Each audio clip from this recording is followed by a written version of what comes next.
Hi friends, welcome to our channel. So ఈరోజు ఈ వీడియోలో ఏం నేర్చుకున్నాం అంటే passing structure as an argument to A function అనమాట.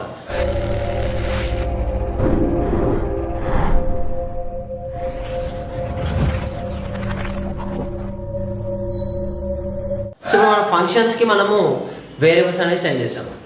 అంటే ఫంక్షన్ కాల్ చేసి ఏబి వాల్యూస్ మనం ఏమంటారు ఫార్వర్డ్ చేసాం కదా. సో అలా ఆర్గ్యుమెంట్స్ లెక్క పాస్ చేసాం.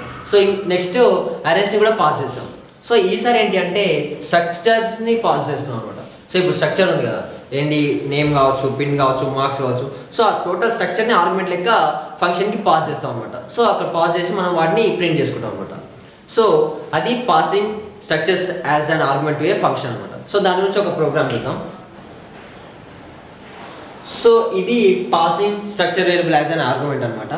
సో ఈ ప్రోగ్రామ్లో ఫస్ట్ హ్యాషింగ్ ఎస్టీడీఓ అనే హెడర్ ఫైల్ ఇంక్లూడ్ చేసాం. తర్వాత వాయిడ్ డిస్ప్లే.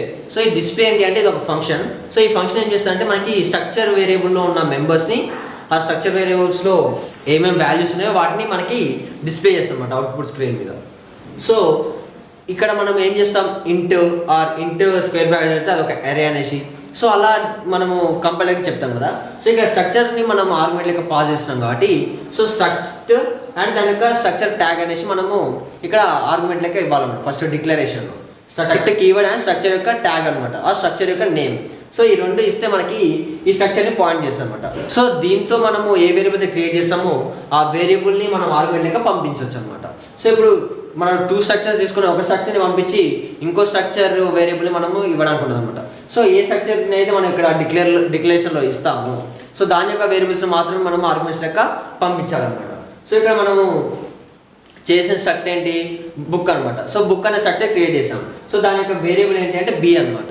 సో మెయిన్ ఫంక్షన్లో బిలోకి మనము వాల్యూస్ అని ఇచ్చేసాం. సో ఈ హ్యారీ పోటర్ అనేది ఇందులో స్టోర్ అవుతుంది, ఇది ఇందులో స్టోర్ అవుతుంది, ఇది ప్రైస్లో స్టోర్ అయిపోతుంది అనమాట. సో ఇప్పుడు బి అనే బుక్లో మనకి 3 ఉన్నాయి. దాని యొక్క నేమ్, పేస్ అండ్ ప్రైస్ అనమాట.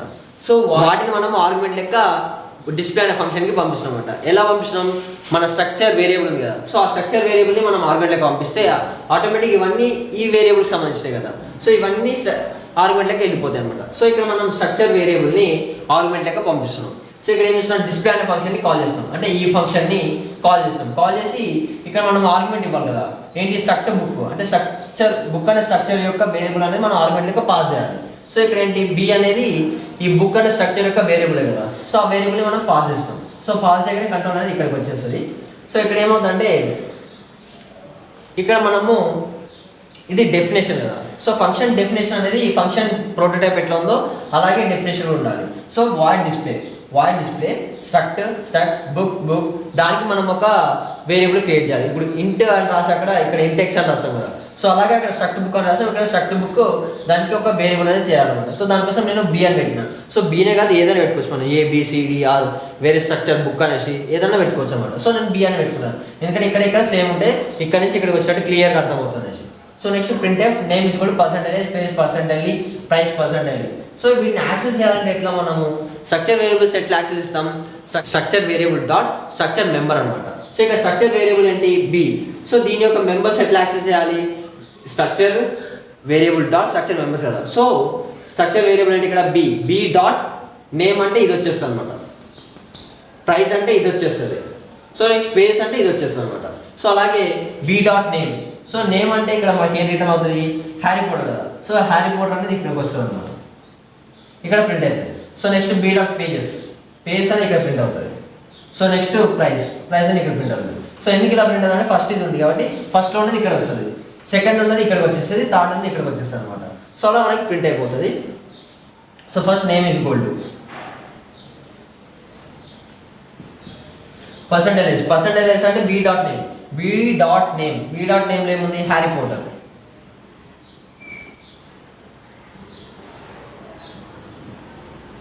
So Harry Potter. So next ఏంటి పేజెస్.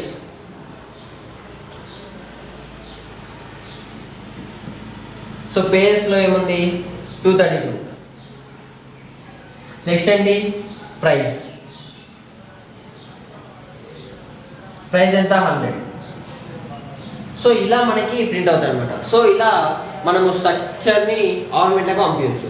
సో స్ట్రక్చర్ వేరియబుల్ని ఆర్గ్యుమెంట్లకు పంపిస్తున్నాం. సో ఆర్గ్యుమెంట్ ద్వారా ఈ ఫంక్షన్ అనేది కాల్ చేసాం. సో ఫంక్షన్లో మనము ఆ స్ట్రక్చర్ వేరియబుల్లోని మెంబర్స్ని యాక్సెస్ చేసేవచ్చు అనమాట. సో యాక్సెస్ చేసి వాటిని ప్రింట్ చేసుకున్నాం. సో ఇది passing structure variable as an argument. So ఇప్పుడు మనము next returning structure variable from a function. So దాని గురించి ఒక ప్రోగ్రామ్ చూద్దాం. సో మనకి ఇక్కడ అది కూడా చూస్తే మనకి స్ట్రక్చర్స్ విత్ ఫంక్షన్స్ అనే కాన్సెప్ట్ అనేది అయిపోతుంది అనమాట. So let's take an example for returning structure variable from a function. ఇప్పుడు మనము returning structure variable from functions. So first hashing ఎస్టీడీఏ, తర్వాత ఇది ఫంక్షన్ అనమాట. సో ఈ ఫంక్షన్ ఏంటి అంటే స్ట్రక్చర్ టైప్. సో ఇప్పుడు మనము ఏదైనా ఫంక్షన్ అనేది క్రియేట్ చేశాక దాన్ని రిటర్న్ చేసామనుకోండి. సో ఆ రిటర్న్ అనేది ఇంటీజర్ అయితే ఇంట్ అని రాస్తాం, ఫ్లోట్ అయితే ఫ్లోట్ అని రాస్తాం, క్యారెక్టర్ అయితే క్యార్ అని రాస్తాం. సో ఇక్కడ మనకి ఏం రిటర్న్ అవుతుంది? స్ట్రక్చర్ రిటర్న్ అవుతుంది, రిటర్నింగ్ స్ట్రక్చర్ అనమాట. సో రిటర్నింగ్ స్ట్రక్చర్ అంటే ఒక స్ట్రక్చర్ని రిటర్న్ చేస్తున్నాం. సో దానికనేసి ఇక్కడ టైప్ వచ్చేసి స్ట్రక్ట్ అనేసి ఇచ్చినాం అనమాట, ఎందుకంటే స్ట్రక్చర్ టైప్ కాబట్టి స్ట్రక్ట్ అనే కీవర్డ్ ఇచ్చినాం. సో నెక్స్ట్ బుక్ చేంజ్ అనమాట. సో ఈ బుక్ అనేది ఏంటి? ఈ స్ట్రక్చర్ నేమ్ అనమాట. ఓకేనా, structure tag. So structure tag తర్వాత చేంజ్ అనేది ఏంటి? ఆ ఫంక్షన్ యొక్క నేమ్ అనమాట. ఓకేనా, struct keyword, structure name and function name అనమాట. ఓకేనా, సో ఈ 3 ఇచ్చిన తర్వాత ఇక్కడ ఆర్గ్యుమెంట్ అనమాట. సో ఇక్కడ ఆర్గ్యుమెంట్ ఏమి ఇస్తాం? మనము మన యొక్క స్ట్రక్చర్ వేరియబుల్ అనేసి ఆర్గ్యుమెంట్ ఇస్తాం. అంటే మనం ఏ స్ట్రక్చర్ వేరియబుల్ అయితే చేంజ్ చేయాలనుకుంటామో ఆ స్ట్రక్చర్ వేరియబుల్ అనేసి మనం ఆర్గ్యుమెంట్ లెక్క పాస్ చేస్తాం. సో పాస్ చేసిన తర్వాత ఇక్కడ స్ట్రక్చర్ని టెంప్లెట్ తయారు చేస్తాం. సో స్ట్రక్చర్ టెంప్లెట్ ఏంటి అంటే ఫస్ట్ స్ట్రక్ట్ కీవర్డ్తో స్టార్ట్ అవుతుంది, తర్వాత structure tag. So structure tag వచ్చేసి బుక్ ఇక్కడ. సో నెక్స్ట్ వాటి యొక్క మెంబర్స్ అనమాట, నేమ్, పేజ్, ప్రైస్, ఇవన్నీ members. So next structure variable అనమాట. సో ఇక్కడ బి అనే స్ట్రక్చర్ వేరియబుల్ మనము ఇక్కడే డిక్లేర్ చేస్తాను, నేను మెయిన్ ఫంక్షన్లో డిక్లేర్ చేయలేదు. సో నెక్స్ట్ మెయిన్ ఫంక్షన్లో బి అనే స్ట్రక్చర్ వేరియబుల్ యొక్క డేటా మెంబర్స్కి మనము వాల్యూస్ అనేవి అసైన్ చేస్తాం అనమాట. సో ఇక్కడ నేమ్కి హ్యారీ పోటర్, పేజెస్కి 232, ప్రైస్ 100 అనమాట. సో ఇవి వాల్యూస్ అనేవి ఇచ్చేసిన తర్వాత ఆ వాల్యూస్ని నేను ఫంక్షన్ తోటి చేంజ్ చేయాలి. అంటే ఇప్పుడు మనం హ్యారీ పాటర్ ఉంది కదా, హ్యారీ పాటర్ నుంచి పేజెస్ని, ప్రైస్ని మనం కొద్దిగా మాడిఫై చేయాలనుకుంటున్నాం. సో పేజ్ ఇంక్రీజ్ చేయడం, ప్రైస్ ఇంక్రీజ్ చేయడం చేయాలనుకుంటున్నాం. సో దానికోసం ఏంది ఈ చేంజ్ అనే ఫంక్షన్ నేను డిక్లేర్ చేయడం జరిగింది. సో ఆ చేంజ్ అనే ఫంక్షన్ మనం ఇక్కడ కాల్ చేస్తాం అనమాట. So b is equal to అంటే ఇప్పుడు మనం రిటర్న్ చేస్తాం కదా, రిటర్న్ అయ్యే మళ్ళీ ఇక్కడ బీలోనే స్టోర్ అవ్వాలి. సో బీలోనే స్టోర్ అవ్వాలి కాబట్టి బీ ఈజ్ ఈక్వల్ అని పెడుతున్నాం. సో చేంజ్ ఆఫ్ బీ అంటే ఈ స్ట్రక్చర్ వేరియబుల్గా బీ. సో ఆ బీ అనే స్ట్రక్చర్ వేరియబుల్ ఉన్న కంటెంట్ని చేంజ్ చేయడానికి ఈ చేంజ్ అనే ఫంక్షన్కి ఇచ్చేస్తాం అనమాట. సో ఆటోమేటిక్ కంట్రోల్ ఇక్కడికి వచ్చేస్తుంది. సో ఇక్కడికి వచ్చిన తర్వాత స్ట్రక్ట్ బుక్ చేంజ్. సో ఇదంతా ఈ డిక్లరేషన్ దగ్గర ఎట్లుందో అలానే ఉంటుంది అనమాట.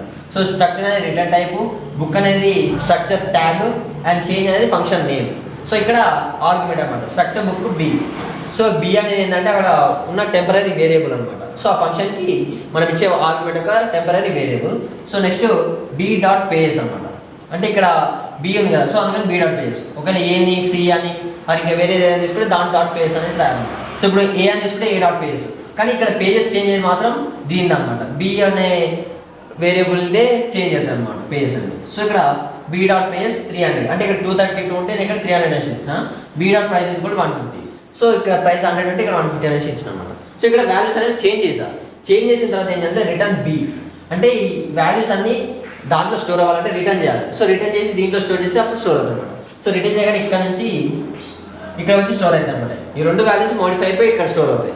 సో దీంట్లో స్టోర్ చేస్తాం. సో ఇప్పుడు బీలో ఏమున్నట్టు నేమ్ దగ్గర హ్యారీ పోటర్ ఉంది, కాకపోతే పేజెస్ దగ్గర ప్రైస్ దగ్గర మాత్రం ఈ వాల్యూస్ అనేవి మోడిఫై అయిపోయాయి అనమాట.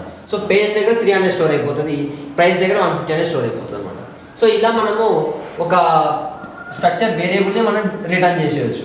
సో స్ట్రక్చర్ వేరియబుల్ని ఆర్గ్యుమెంట్గా పాస్ చేయొచ్చు, స్ట్రక్చర్ వేరియబుల్స్ని రిటర్న్ చేసేయచ్చు అనమాట. సో ఇలా మనము ఫంక్షన్స్ని, స్ట్రక్చర్స్ని కంబైన్ చేసి ప్రోగ్రామ్స్ కూడా రాయొచ్చు. సో మేబీ ఇలాంటివి ఎగ్జామ్స్లో అడగకపోవచ్చు, కానీ ఇవి important. So thank you friends, thanks for watching. ఇలాంటి మరిన్ని వీడియోస్ కోసం నా ఛానల్ని సబ్స్క్రైబ్ చేసుకోండి. ఈ వీడియో కనుక మీకు అర్థమైతే లైక్ చేయండి, మీ ఫ్రెండ్స్కి యూజ్ అవుతారని షేర్ చేయండి. So thank you friends, thanks for watching. ఖుదాఫిజ్.